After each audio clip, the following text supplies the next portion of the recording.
Nous avons aussi des déclarations de Dimitri Medvedev et j'ai ma petite théorie à ce sujet. Eh bien, Dimitri Medvedev est un personnage politique médiatique, c'est-à-dire qu'il est vraiment un homme politique, oui, mais aussi une personnalité publique. Mais j'ai ma théorie selon laquelle Dimitri Medvedev sert à dire tout ce que Vladimir Poutine ne peut pas dire, parce que le Kremlin doit respecter certaines formes et doit toujours agir avec la plus grande diplomatie. Mais il y a des choses qui sont un peu plus dures que ce à quoi on pourrait s'attendre du Kremlin. Et je pense que c'est la tâche de Dimitri Medvedev de les commenter. Il s'est exprimé exactement comme vous le voyez sur l'image.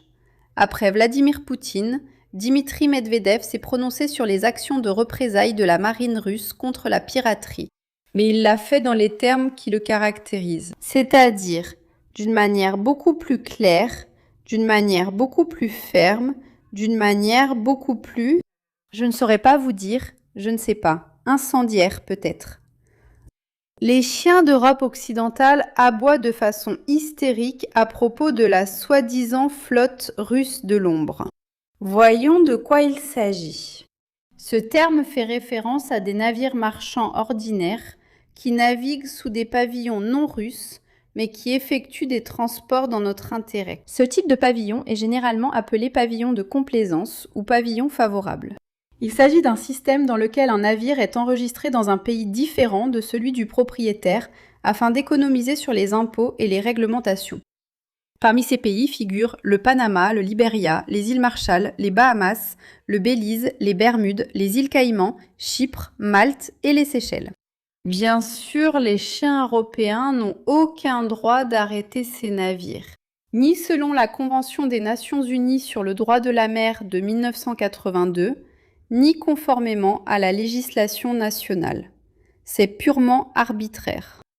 Mais cela mène à une conclusion importante. La grande majorité des navires d'Europe occidentale naviguent également sous des pavillons de complaisance. Et qu'est-ce que cela signifie? Cela signifie qu'en appliquant une approche symétrique, ce qui est juste, la Russie a le droit d'attaquer tout navire marchand des pays ennemis qui se trouve, que ce soit dans nos eaux ou dans des eaux neutres, s'il existe des soupçons suffisants qu'il transporte une cargaison dans l'intérêt de l'ennemi. Autrement dit, n'importe quelle cargaison. Et il y a énormément de navires de ce type. Nos forces armées peuvent considérablement étendre leurs opérations au-delà du bassin de la mer Noire. C'est précisément à ce sujet que le commandant de la flotte du Pacifique en a informé aujourd'hui le commandant suprême. Dmitri Medvedev l'a déjà exprimé de manière absolument claire. De plus, ce qui attire beaucoup mon attention dans ces dernières déclarations, c'est que les forces armées n'ont parlé de rien d'autre sauf à propos du sujet des chiens occidentaux, ou les chiens de l'Europe occidentale, comme cela a été exprimé exactement, car il n'a pas non plus haussé le ton.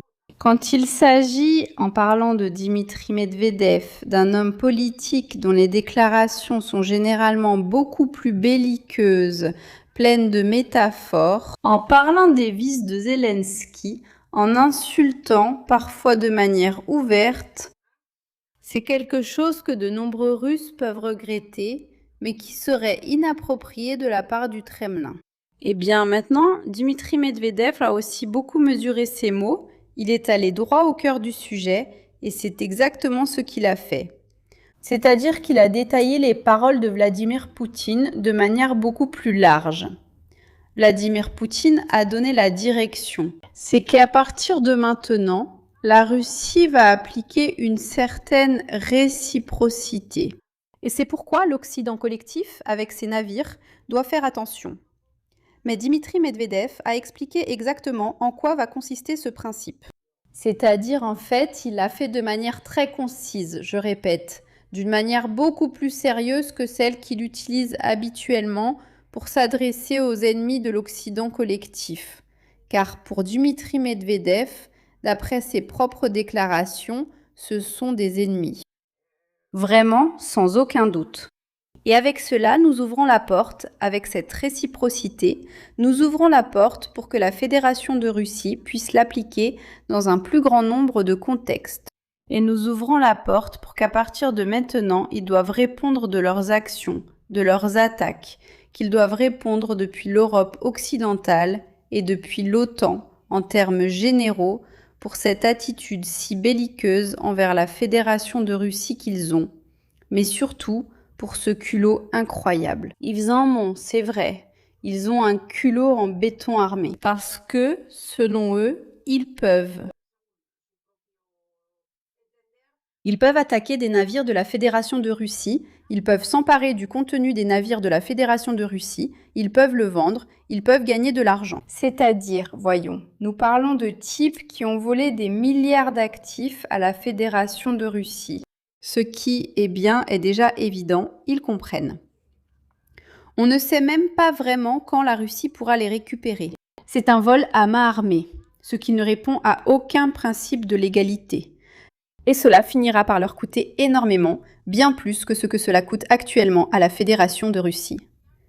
Mais le problème, c'est que nous allons de plus en plus loin, encore et encore. Et maintenant, ils attaquent des navires russes. Et ils essayent de vendre la cargaison. Franchement, d'une certaine manière, je pense que la Russie devait se réveiller et commencer à agir. Ils veulent vendre la cargaison, eh bien merveilleux, mais dans ce cas, nous aussi, nous allons commencer à vendre. Et voyons qui finira par obtenir la plus grosse part. Qui aura la plus grande récolte et qui finira par vendre le plus de petites choses de l'ennemi. Parce qu'ici, de la Fédération de Russie, ils peuvent prendre par exemple des ressources énergétiques, mais nous pouvons aussi prendre ce que les pays occidentaux transportent à travers la Russie. Je vous assure que cela peut finir par les enrichir énormément. Ce n'est en aucun cas le souhait du Kremlin ni de la Russie tout entière. Parce qu'au final, cela enlève beaucoup de sérieux à un pays. Mais c'est quelque chose qu'il est absolument nécessaire, je pense, d'appliquer, parce que malheureusement, à part la loi du talion, l'OTAN ne comprend aucune autre règle. Et ce que je trouve terrible, c'est qu'on parle de pays qui, pendant si longtemps, ont présenté la colonisation comme pratiquement une nécessité. Parce que ce qu'ils faisaient, c'était, disons, apporter un bien suprême, qui est leur culture, leur façon de comprendre le monde, leur façon d'être, leur façon de s'organiser. Politiquement. Et bien partout où s'étendaient leurs empires ou leurs visées impériales. Et justement maintenant, alors qu'on est censé vivre en démocratie, ils reviennent exactement avec la même histoire agaçante qu'ils vont faire ce qu'ils veulent à tout moment. Et personne ne sera capable de les arrêter. Mais il se pourrait bien qu'ils finissent par se heurter violemment à la réalité. Parce qu'avant, ils disaient « Non, mais c'est que ces tribus, tu vois, beaucoup le disaient et beaucoup continuent encore à le dire, à mon grand regret. » En Espagne, ils font référence aux populations d'Amérique latine, c'est-à-dire celles d'avant, avant l'Empire espagnol. Comme des sauvages ignorant tout de ceci ou de cela, nous leur avons apporté le droit, Dieu ou je ne sais quoi, je ne sais combien, je ne sais pas. Et maintenant, il s'avère que ces conquérants, avec un bien suprême, qui est, je le répète, leur légalité et leur façon de s'organiser politiquement, merde, ils ne sont même pas capables de comprendre que cette même légalité doit aussi protéger le reste des acteurs internationaux. Et au final, ils ne reviennent à la raison que lorsqu'ils finissent par subir une attaque contre leur propre navire. Quand on commence à vendre sur les marchés les biens du Royaume-Uni au plus offrant et au prix le plus bas possible. Là oui, merde. C'est là qu'ils reviennent à la raison, le grand empire britannique, qui était l'exemple parfait de tous les empires du monde. Franchement, vraiment, à ce point.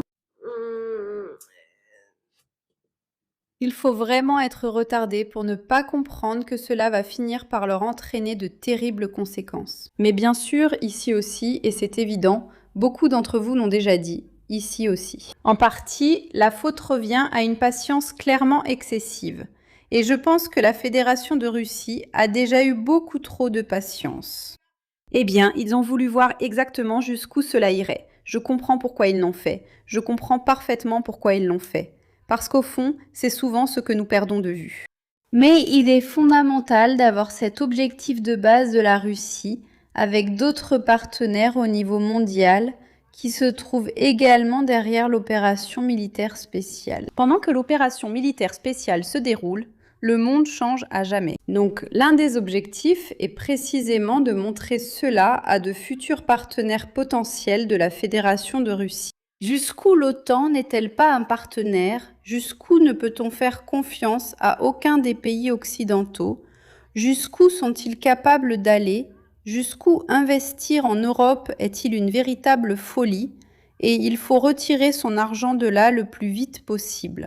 Parce qu'à tout moment, s'il leur prend l'envie, ils vont oublier toute légalité et s'approprier les actifs du pays, quels qu'ils soient. Et c'est exactement la même chose qui s'applique maintenant. Et c'est exactement ce que fait la Russie avec la question maritime. Il était clair qu'il s'agissait de piraterie et qu'une attaque réciproque était nécessaire. Mais on les a laissés faire, même en subissant des préjudices nous-mêmes. Mais je pense que c'est subir des pertes à court terme pour gagner beaucoup plus à long terme.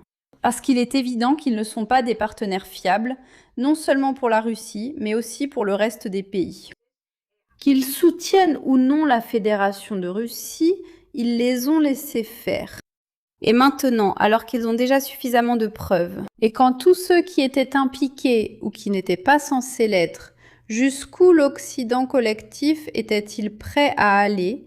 Quand tous l'ont déjà vu, c'est là que la Russie dit « Regardez, maintenant ça suffit » ou bien « Vous m'avez déjà volé 3 ou 4 navires ». Cela va finir par vous coûter très cher au niveau mondial et à l'avenir, à moyen ou long terme. Parce que souvenez-vous de ce que je vous dis, dans 25 ans quand nous aurons déjà construit notre modèle alternatif. Personne ou presque personne ne voudra aller avec vous, sauf les 4 marginaux du moment.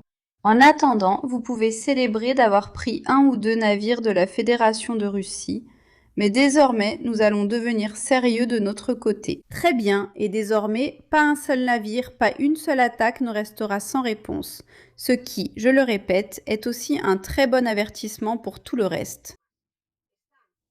Ils sont, malheureusement, et aussi au prix d'un énorme inconfort et d'un grand danger, à l'intérieur même de la Fédération de Russie. Ils montrent le vrai visage du régime de Kiev, qui est un État terroriste, qui attaque des civils, qui essaie de causer le plus de dégâts possible. Évidemment, la Russie ne peut pas non plus éviter ces attaques, car il n'y a pas de miracle à Lourdes. La grande majorité des missiles et des drones sont abattus, mais il y en a toujours quelques-uns qui finissent par atteindre leur cible, surtout quand des centaines de drones sont envoyés en une seule nuit. Eh bien, je pense que cette fois-ci, il y avait près de 500 drones la fois précédente, près de 400 et ainsi de suite. Entre 300 et 500 drones que l'Ukraine envoie pratiquement tous les jours, toutes les nuits, ces derniers temps. C'est-à-dire contre le territoire de la Fédération de Russie et la Russie. Ce n'est pas qu'ils ne veulent pas les abattre, mais cela répond aussi, bien sûr, il n'y a pas de mal sans bien. Cela répond à l'objectif de montrer au monde entier ce qu'est réellement l'OTAN. Et jusqu'où cela leur profite-t-il? Ou ne faire aucun type d'affaires avec l'Alliance de l'Atlantique Nord.